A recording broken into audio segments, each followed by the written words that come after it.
Welcome, ladies and gentlemen, to a special edition of Wrestle Talk. I am your host with the most, Joe Lance. That's the co-host, JB. And as you can tell from the music that we have playing today, first time ever, today is what we call old school Wrestle Talk. We talk about everything old school. I mean, we're talking about from the 80s to the 90s, old school wrestling. Right now we have the $1 Million Man, Ted DiBiase's music. We all remember the $1 Million. He's a legend, man. We always remember the $1 Million Man. He threw his money out. The $1 Million Man was just... My favorite $1 Million Man moment was when he got the kid to dribble the basketball. And if the kid dribbled the basketball 15 times, he was going to award the kid with $500. The kid bounced the ball 14 times. He sticks his foot out. The crowd boos. He didn't give any money away. He's the $1 Million Man. It was an awesome promo, I think. Virgil was there. Classic $1 Million Man. Classic $1 Million Man. And Virgil went on to go to WCW to be a part of the NWO. But Vincent, yeah. He still didn't do too much over there. Nah. I think his feud with Ted DiBiase when he broke away from him was like the biggest match he ever had. That was the highlight of his career. And we also can't forget about the tag team with Ted DiBiase and IRS. Money Incorporated. Money Incorporated. They had one hell of a match with what was the Mega Maniacs? Yeah, Brutus Beef. I think it was Brutus Beefcake and the Mega Powers. And no, it was Brutus Beefcake and Hulk Hogan, because the Mega Powers was Hogan and Savage. And right? Savage, but yeah, that's right. They wrestled at WrestleMania for the championship. Yep, that was a good match, man. I also liked when they feuded with Earthquake and Typhoon. I don't know if you remember them. But yeah. That was that WrestleMania was the WrestleMania where Hogan beat Yokozuna to be the World Heavyweight Champion. That was the one that was outside, wasn't it? Caesar's Palace. Yeah, but Hogan wasn't even in that match. Comes in. Yeah. Bret Hart gets screwed over once again. And Hogan out of nowhere wins the title. However that happens, I mean, my earliest wrestling memories involve Hulk Hogan a lot. I watched wrestling when I was a just tiny little baby. My dad used to like it. Hogan, Savage, Dusty Rhodes. I remember all those. Yes. Tito Santana, Rick Rude, Jake the Snake. I have so many memories of those wrestlers, like, Jake the Snake. I remember when I went on a trip to Georgia. I was like, we gotta go to Stone Mountain, Georgia, because that's where Jake the Snake lives. Oh, man. And we actually went up to Stone Mountain, Georgia. That's pretty awesome, man. One of my favorite Jake the Snake, feuds was with the Macho Man. The Macho Man had him tied up in the ropes, and then they had, Jake had Macho Man tied up in the ropes, and that Snake bit him on the arm. That was when Jake the Snake turned bad. Like, he was one of those wrestlers that was good as a face, but really good as a heel. Oh yeah, definitely. Like he just had that voice and the mentality. Like, he's feuded with the Ultimate Warrior so many. He feuded with Earthquake. Remember when Earthquake killed his snake? Yeah. And with Earthquake. I can't remember the name of his finisher, but it was pretty much just like a butt splash. Yeah, it's called the Earthquake, I think. Something like that, or Shockwave or something crazy. Because you do that, and then he do the Shockwave, because he bounce around him again, and then he do it again, and he calls it the Shockwave. Yeah. But I also remember the feud with Jake the Snake and Vic the Model Martel. Oh, with the blindfold that led to the blindfold match at WrestleMania. Yes, sir. That was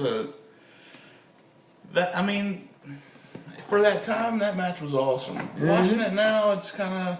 you kind of have to be in the moment, but exactly, it's the younger generation. If they like wrestling, they should appreciate what it used to be and where it came from, and that's how it should be in my eyes. But man, wrestling has changed a lot since that time, though. It's just wrestling's changing now. Yeah, If you haven't been a wrestling fan a lot of your life and lived through a couple different generations of wrestling, then you probably wouldn't be able to see it. But I mean, it's happening right before our eyes. We've had a new generation of wrestlers, but now they're bringing all these new guys in. It's like there's almost no legends around. You know what exactly. I mean? But Exactly. another one of my favorite memories was when the Rockers split up. I'm sure a lot of people remember that. It's a pretty popular occurrence in WWE history or WWF history. It was WWF at the time. And they were at the Brutus the Beefcake's barbershop. The barbershop. Shawn Michaels turned on Marty Jannetty, threw him through the glass. That was actually one of the first 5 things I can really remember about wrestling. Yeah. Yeah. And that's probably, up until that point in my life, that was probably like the biggest shocker. You know, because I was probably like, I don't even know, like 5 to 8 or something like that. Yeah. So seeing something like that is pretty crazy, especially since the Rockers was like one of my top 3 favorite tag teams. Yeah, they were a really good tag team. I remember the first time I ever went to see a live WWE event, I got to see the Rockers, and I was all excited, like, because I got to see like my favorite tag team, and they were a really good tag team. I don't know why, you know, they aren't in the Hall of Fame. You know, Shawn Michaels is, but you know, why isn't Marty Jannetty in the Hall of Fame? Because I mean, he's had some classic matches in the WWE as well. So you know, I'm sure in time they might go in this year. We don't know. They might. I mean, Shawn Michaels already in there. Maybe they'll put him in there for the Rockers. I think this year's the year for the Ultimate Warrior, though. I hope so. I man. think Warrior that deserves it. With everything that's been going on with him being included in the new WWE game and how he's came to terms with Vince McMahon, I think this may be the year for Ultimate Warrior. He wasn't the greatest wrestler. He kind of had his 5 moves of doom, but I mean, he sold, you know, he sold seats. Yeah. That's what it boils down to back in that time. You know, if you could put people in the seats and sell tickets, then you were going to be an A-list guy. Exactly. I mean, back then, Vince McMahon had the envision that, like, the big guys were the big superheroes. You know, you had to be big, muscular. You know, you had to look like you were in a comic book or in the army or something like that, you know. I still remember the WrestleMania match between Ultimate Warrior and Hulk Hogan. Oh, man, that match was legendary. That was in Toronto, Canada. It's champion versus intercontinental champion versus champion, yep. And Hogan, it was the first time they actually had a face versus a face. Yeah. Like, before that, they never had, like, they always had a heel going against a face, because, I mean, that makes logical sense. Yeah. But now it's more common to have a face against a face. Like, with... Well, we're experiencing it now. Yeah, Daniel Bryan and Cena. Daniel Bryan and Cena, John Cena and The Rock. I mean... Yeah. So... I mean, it's definitely on the top 10 list of face versus face matches. I'll be fairly certain that WWE would throw that on that list. So, and of course, there's been some great wrestlers in the past, but then there's been some really bad wrestlers in the past. I mean, I could go on and on and on about some of the worst wrestling characters ever. Skinner, Nails. Even though he had both of those guys had Skinner had a pretty decent feud with the Undertaker. Yeah. Nails had his feud with the Boss Man. With the Boss Man, and like... The Mountie, I was never big on him, but he had a pretty good feud with the Boss Man. The Mountie. He'd come out and shock people with that stick. Abe Knuckleball Schwartz, he came out during the baseball strike. I mean, there's been so many Brooklyn Brawler, bad wrestlers. But, you know, with every bad wrestler, you have great wrestlers. Like, you know, I could go on and on about my favorite wrestlers. My favorite wrestler has always been The Undertaker. I don't know who your favorite wrestler has always been, but... Well, that's a tough one. Back when I was little, I used to love Hulk Hogan, man. Him and Ultimate Warrior were like my 2 dudes to follow, you know. Were you saying your prayers? I was saying my prayers, eating my vitamins, had my wrestling buddies, which are a lot bigger than the ones they have out now. The figures were really generic. You could only move their arms up like that. And Even the belts were just like a solid, were like two collars, like gold and black. Yeah. Remember the old WCW figures that didn't even move at all? Like Brian Pillman, he's standing there like this, and they had that gold belt on there. Yes, they've had some pretty interesting stuff, some interesting video games. I mean, but yeah, old school wrestling. Oh my goodness. What about that time when Ultimate Warrior was in the Undertaker's funeral parlor? Remember that little segment they had? And Jake the Snake Roberts slammed his hand into the thing, and he's like flipping out, trying to get his hand out. Yeah.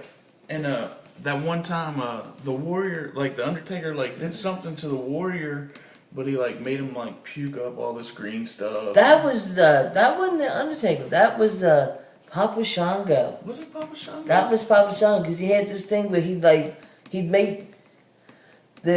he'd do something, and like he had this one skit where he got into the ring, and the ring went black, and when everything came back on, the wrestler was on the ground and the shoes were on fire. I think you're right. Because they locked the Ultimate Warrior in the casket, right? And they couldn't get it open, and then they brought over those guys with the crowbar. You're right. Yeah. And then he like flipped out, just like the Hogan and the Undertaker. When the Undertaker grabbed his chain and ripped off Hogan's cross, and Hogan's just flipping out, shaking back and forth, because that was just classic stuff. Like, I mean, you don't see any of that stuff today. Like, Hogan had his posing, Warrior had the rope shake, Undertaker had the sit up. Even the finishing moves, like, you don't see anybody doing a running leg drop anymore as a finishing move. You couldn't finish that. Big boot leg drop, I mean. The bootleg drop, nobody would like,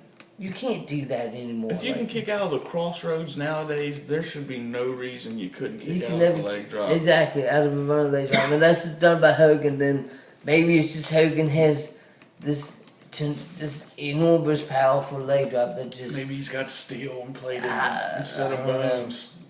Bionic leg drop. Yeah, it's like the Buddhist Barbara Beefcake, his sleeper hold. It's like...